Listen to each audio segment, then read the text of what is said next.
السلام علیکم۔ آج ہم سورۃ الاعلیٰ کی تلاوت کریں گے اور اس کو سمجھیں گے، سیکھیں گے اور سنائیں گے۔ چلے آئیے میرے ساتھ قرآن مجید کی تلاوت کریں اور اس کو سمجھیں اور سیکھیں۔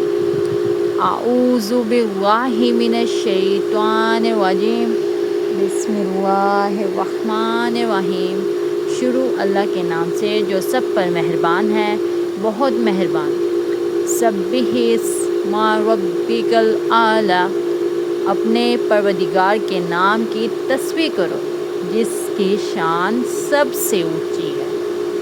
کیا خوبصورت یہ جملہ ہے قرآن مجید کا۔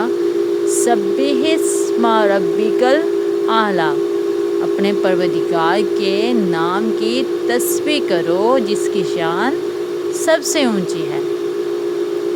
الذی خلق فسوی، جس نے سب کچھ پیدا کیا اور ٹھیک ٹھیک بنایا۔ والذی قدر فہدی، اور جس نے ہر چیز کو ایک خاص انداز دیا پھر راستہ بتایا۔ والذی اخرج المرعی، اور جس نے سبز چارہ زمین سے نکالا۔ فجعلہ غثاء احویٰ، پھر اسے کالے رنگ کا کوڑا بنا دیا۔ سنقرئک فلا تنسیٰ، اے پیغمبر ہم تمہیں پڑھائیں گے پھر تم بھولو گے نہیں۔ الا ما شاء اللہ، سوائے اس کے جسے اللہ چاہے۔ انہ یعلم الجہر وما یخفی، یقین رکھو وہ کھلی ہوئی چیزوں کو بھی جانتا ہے اور ان چیزوں کو بھی جو چھپی ہوئی ہیں۔ وَنُيَسِّرُكَ لِلْيُسْرَىٰ، اور ہم تمہیں آسان شریعت پر چلنے کے لیے سہولت دیں گے۔ فَذَكِّرْ إِن نَّفَعَتِ الذِّكْرَىٰ، لہٰذا تم نصیحت کیے جاؤ اگر نصیحت کا فائدہ ہو۔ سَيَذَّكَّرُ مَن يَخْشَىٰ، جس کے دل میں اللہ کا خوف ہوگا وہ نصیحت مانے گا۔ وَيَتَجَنَّبُهَا الْأَشْقَىٰ، اور اس سے دور وہ رہے گا جو بڑا بدبخت ہوگا۔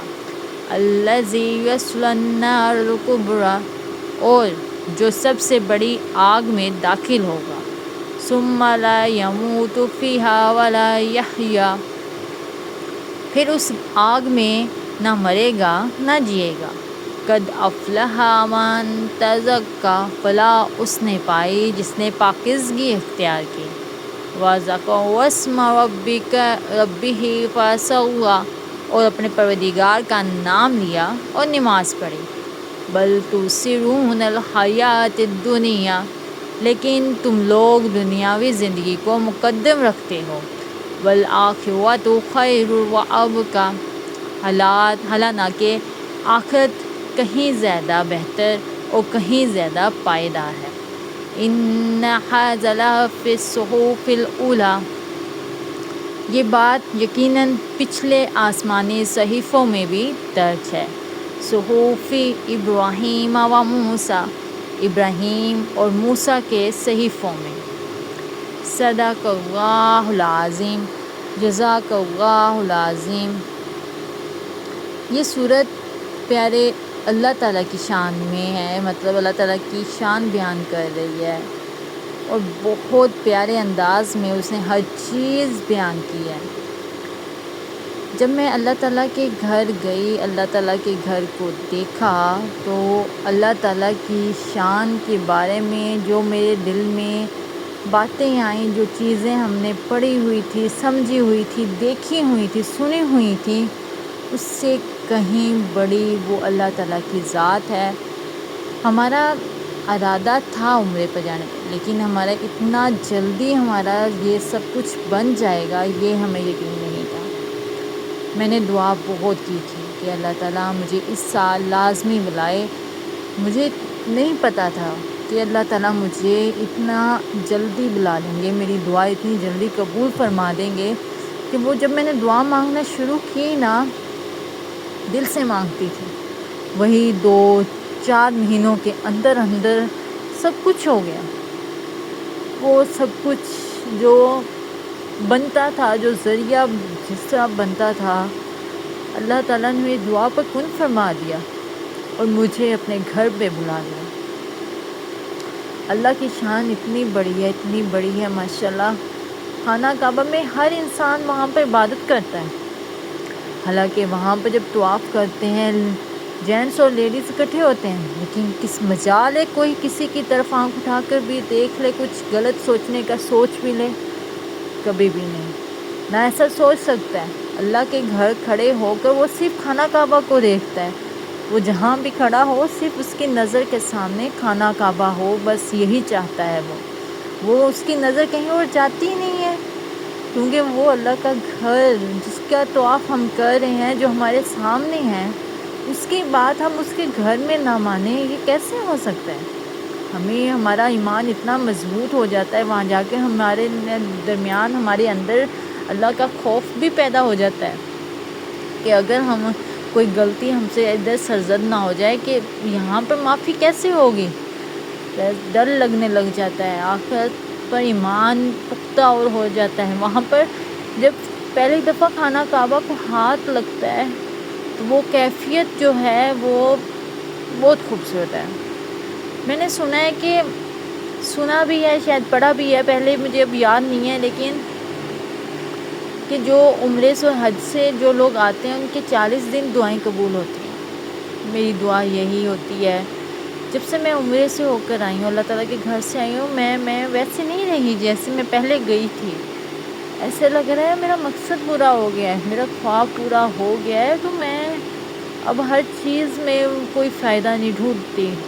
آگے مجھے ہوتا تھا کہ میں کچھ کروں، کچھ بناؤں، کچھ ولاگز وغیرہ بناؤں، کچھ نیٹ پہ ویڈیوز وغیرہ اچھی ڈالوں جس سے میری ویڈیوز اچھے سے چلے۔ اب ان چیزوں کا بھی دل کرنا بند کر گیا، اب میرا موبائل اٹھانے کو بھی نہیں کر رہا ہے، دل نہیں کر رہا ہے، بس ایسے لگتا ہے جیسے میرا مقصد پورا گیا۔ لیکن اب میرا مقصد یہ ہے کہ مجھے دوبارہ اللہ کے گھر جانا ہے، اور وہ بھی اللہ تعالیٰ ہی ذریعہ بنائیں گے، لیکن محنت مجھے کرنی ہے، اور مجھے دوبارہ اللہ تعالیٰ کے گھر جانا ہے اور بار بار جانا ہے۔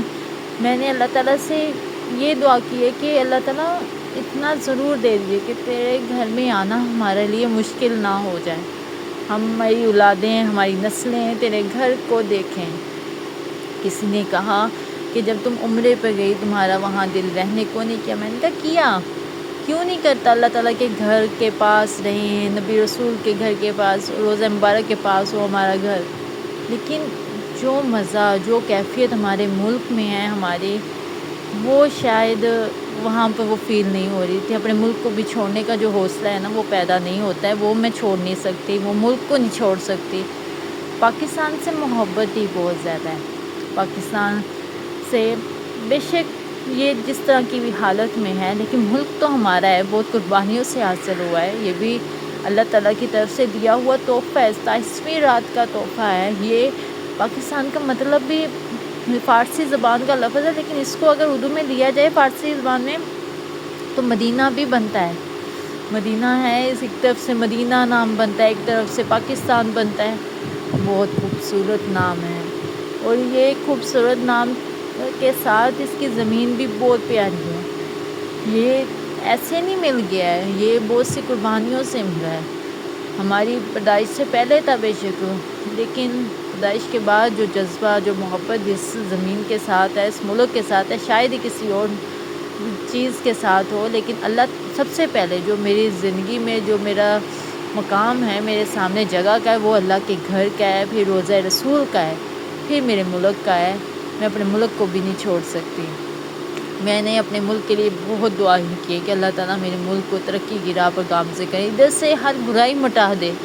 برائی اگر میرے ملک سے مٹ گئی تو میرا ملک شاداب ہو جائے گا، بہار میں آ جائے گا، ہر چیز سیدھے راستے پر لے کر اس کو سیدھے طریقے سے چلائیں، ہر چیز صحیح ہو جائے یہاں پہ، یہ ملک میرا ترقی کی راہ پر گامزن ہو جائے، یہ ملک میرا قانون کے معاملے میں سخت ہے، جو سب مجرم ہیں، جو جرم ہیں، وہ سب صحیح ہو جائیں، مطلب وہ قانون جو سے وہ اچھے بن جائیں، وہ مجرموں کو پکڑنا شروع کر دیں۔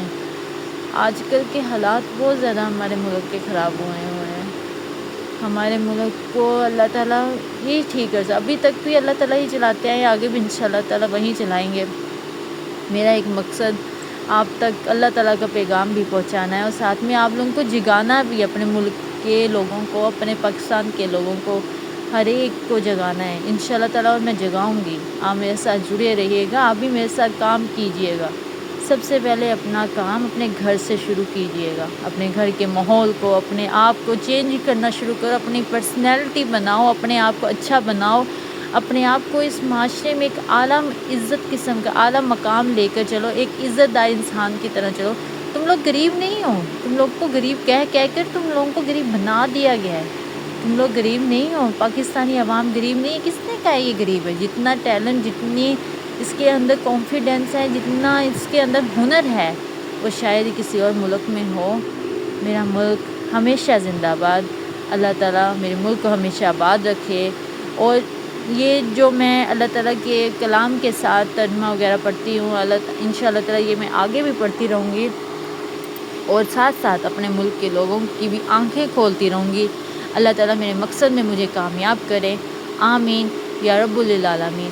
چلے ملتے ہیں آنے والی نیکسٹ ویڈیو میں. تب تک کے لیے اپنا خیال رکھیے گا، اور میرے ساتھ جڑے رہیے گا. اگر ہو سکے میرے چینل کو سبسکرائب کرنا ہو تو وہ بھی کر لیجئے گا، تاکہ میرے آنے والی ہر ویڈیو آپ تک پہنچ جائیں، اور آپ میرے ساتھ قرآن مجید کی تلاوت میں شامل ہو سکیں، اس کو سیکھ سکیں، اس کو سمجھ سکیں اور اس کو پڑھ سکیں، اور ساتھ میں اپنے ملک کے لوگوں کو جگا سکیں.